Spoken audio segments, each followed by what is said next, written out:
आशू शिंपल्या शिंपल्या फ्राय आणि शिंपल्यांचा रस्सा चालेल. चल.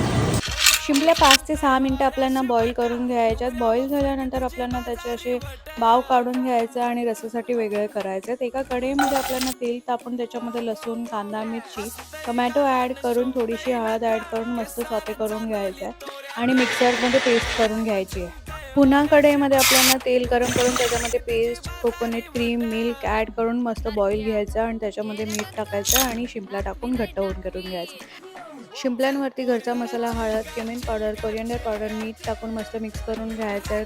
एका साईडला रवा, त्याच्यावरती मसाला, मीठ आणि तांदळाचं पीठ टाकून मिक्स करून घ्यायचं आहे. 1 बाय 1 कोट करून त्यांना एका पॅनमध्ये तेल गरम करून त्याच्यामध्ये लसूण, कढीपत्ता आणि त्याच्यामध्ये शिंपला ॲड करायचं. छानपैकी फ्राय करायचं आहेत आणि रेडी.